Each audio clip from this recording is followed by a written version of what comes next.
Okay, manunod na naman po tayo ng balita. Mag-update po tayo galing sa Banat Kapanig TV. Mga kaibigan, nasa description niyan, subscribe niyan. Dahil naghahatid po yan ng balita patungkol po sa ating Pilipinas kung mahal at walang halong pagkabayas.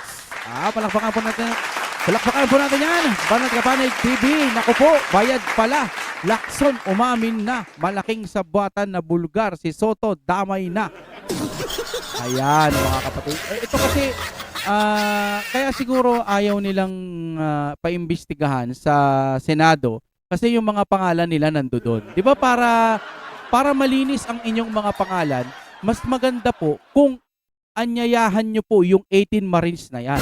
Lalo na po kung hindi totoo yung sinasabi nila, mas dapat na sila'y tanggapin ninyo dyan sa Senado para magkaroon ng hearing. Kasi masisira mga pangalan nyo yun naman pala, bakit ayaw ninyo?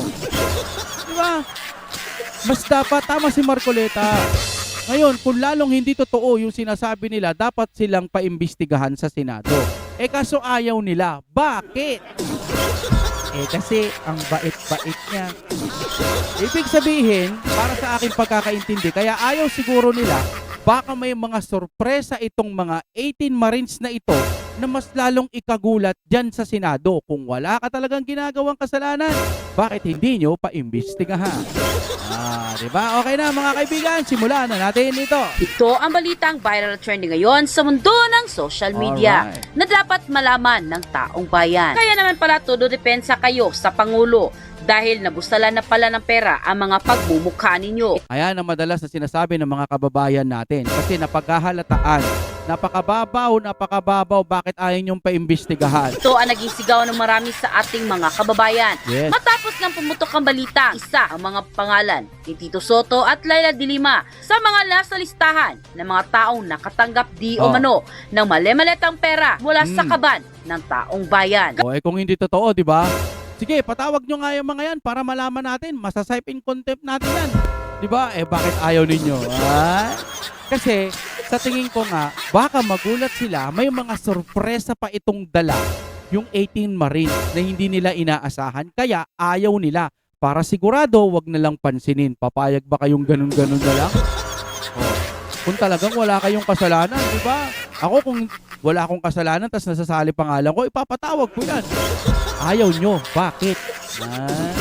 Paano kaya ito katotoo mga kapanig? Ating alamin. Pero Yes. bago natin simulan ng balitang ito, kung bago ka pa sa aking channel, ay huwag mong kalimutang mag-like, mag-share, mag-comment at mag-subscribe. At click the notification bell Yes. para lagi kang updated sa mga bago naming mga video. Alright. At yun na nga mga kapanig. Ayon sa source online ng ang balita ngayon sa kanilang official Facebook account, and I quote, "De Lima, nasa listahan ng mga mambabatas na tumanggap di o mano ng maleta." Umingay sa social media ang pangalan ni Laila de Lima matapos siyang maisama sa listahan ng mga mambabatas na binanggit sa joint affidavit ng 18 dating Marines kaugnay ng umano'y pagpapadala at pag-deliver ng mga maletang may laman na pera. Batay sa page 15 to 16 na sinumpaang salaysay, inilahad ng mga AFEA na inutusan umano sila na mag-escort at maghatid ng iba't ibang laki ng maleta sa ilang kongresista at personalidad na kanilang kilala dahil madalas daw di umano sa telebisyon o personal na nakakasalamuha kasama si Saldico. Bahagi ng affidavit, ayon sa dokumento, nautusan din kami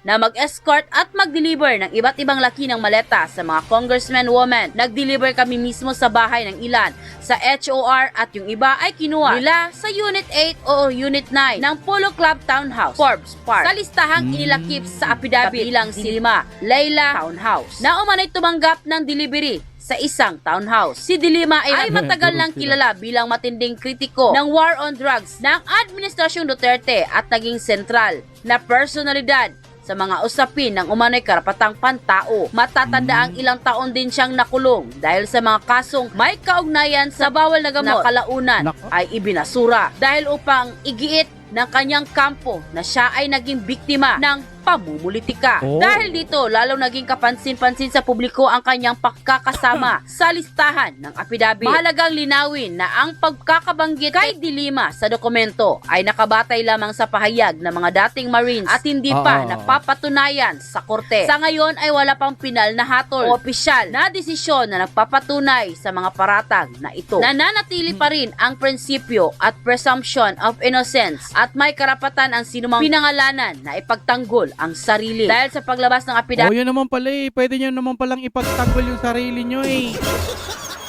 Kaya pa-imbestigahan nyo na yan. Mag-blue ribbon na kayo. Tignan natin kung hanggang saan uubra yung mga pagtanggi-tanggi nila na hindi sila nakatanggap ng paper bag at saka mali-maleta. Dali lang nun. Kung talagang wala kang kinalaman, maghain ka ng mga ebidensyang magpapatunay na hindi ka tumanggap.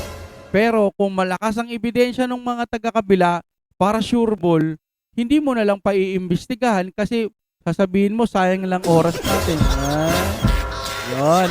Yun ho ang nakikita ko dyan eh. muling umigting ang panawagan ng publiko para sa masusing investigasyon sa mga kinauukulan. May mga netizen ding nagtatanong kung paano maapektuhan ng bagong aligasyon ang imahe ni De Lima bilang dating tagapagtanggol ng karapatang pantao. Ang pagkakasama ni De Lima sa listahan ay bahagi ng mas malawak na aligasyon ng umano'y maleta system na kinasasangkutan ng pamamahagi ng pera sa ilang opisyal sa pamamagitan ng delivery sa mga townhouse, bahay at opisina. Kaugnay ito ng mas malawakang isyu hinggil sa umano'y koneksyon ng ilang personalidad, ICC-related activities at iba pang sensitibong usapin sa politika. Grabe no mga kapatid no. Yung maleta na yung lumalapit, no? Dati kasi, di ba, parang ang hirap. Kailangan mo muna magtrabaho bago ka magkaroon ng pera-pera marami, no? Pero dito mismo, sa'yo na dinideliver yung mali-maleta. Grabe yun. Biruin mo, bawat isa nun, magkano laman nun. Talagang, hindi ka babaliktad. Kumbaga, ito siguro yung sinasabi nila na yung pera yung pangbusal, Siyempre, hindi ka na magdadadakdak. Ikaw ba naman, tumanggap ka ng malaking pera. Di ba? Tatahimik ka na lang. Kaso pag hindi mo rin yun kinuha, ikaw naman ang sisilipan nila. Kaya siguro no choice na sila. Kaya nga si BP Sara, ayaw niya ng korupsyon. Kaya ngayon, binabatikos si BP Sara. Si BP Sara, hindi naman duwag. Katulad ng mga iba, yung iba kasi yung mga ibang mga magnanakaw, duwag yung mga yan eh. Si BP Sara, hindi. Kasi nga, hindi siya magnanakaw. Malinis siya. Wala silang maisusumbat. Kaya malakas ang loob ni BP Sara.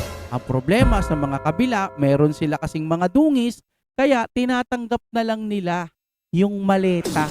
Base lang ito sa aking opinion. Siguro ganun ang nangyari. Kaya, imbis na banatan ako ng mga to, tanggapin ko na lang yung maleta. May umamin pa ngayon, sabi. Ayan, sa sobrang daldal ko, naputol yung yung parang inaano din ako Ang tawag dyan, sinasabotahin din ata ako Naputol kaya kinat ko, napansin nyo may cut Kaya naputol po. Ayun nga, matuloy ko lang yung sinasabi ko, kaya siguro po sila, may dungis din Pansin mo, may dungis sila, meron silang mga tinatagong mga baho-baho din, kaya tatanggapin na lang nila yung pera. Si BP Sara kasi wala. Kaya kahit anong dik-dik nila, pansinin nyo, hirap na sila. Hindi pa rin nila ma-impeach si BP Sara kasi hilaw po.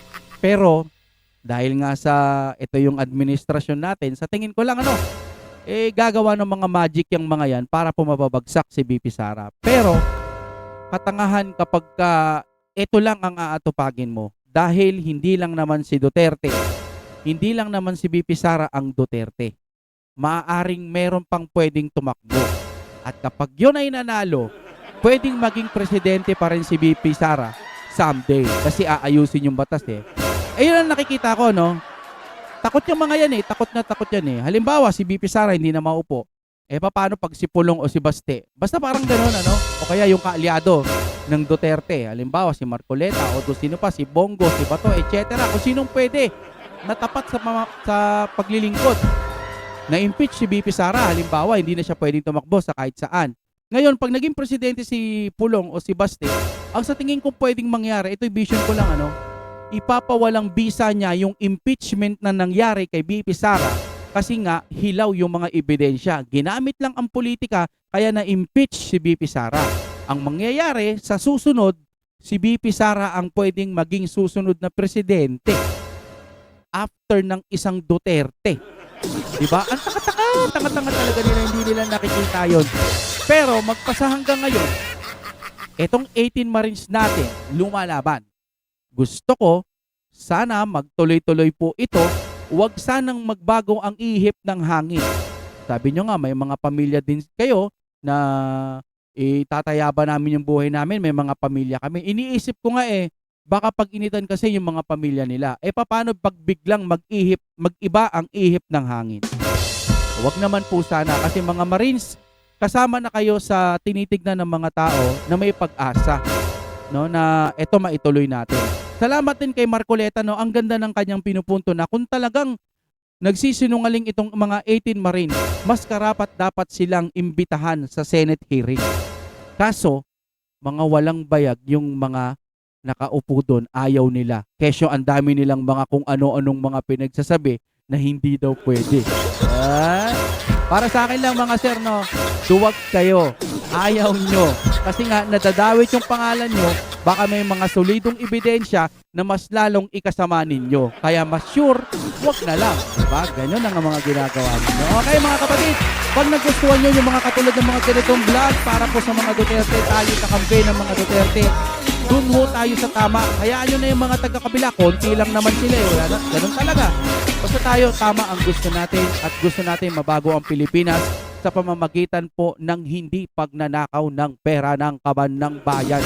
Katulad ng mga ginagawa ng kabila, mga kadiri yung mga yan. Sana yung mga bitukan nila, no, magbutas-butas din, maghirap sana sila. Alam kong masama humiling ng ganon, pero yun nga, tulad ng sinasabi ko lagi, deserve naman ng mga taga-kabila, no, yung mga magnanakaw na yan sa gobyerno, deserve nilang parusahan at magdusa. No, kahit hindi na makulong, basta magkasakit, may mga nawala na nga. Tignan natin ang mga susunod ng mga kabanata, kapatid. Maraming salamat sa panonood. At sa Banat Kapanig TV, alam ko na reaction ng video na kita dati. Alam ko parang mga slide show pa lang din nun, no? Pero ngayon talaga nagsasalita na, no? Kaya sana po magtuloy-tuloy at mapayagan niyo po ako na maanyayahan ako sa inyong channel na magtuloy-tuloy ulit. So, alright, syempre mag-subscribe na kayo dyan. Ang dami ko ng daldal. Out na po tayo. Isa muna ang munting paalala. Kung gusto nyo naman ng mura na at mabilis na internet, nandito na ang Fiber ni Juan. Maaasahan, kaya tawag na. Baka meron na sa inyong lugar ang Fiber ni Juan. Oh my God, we're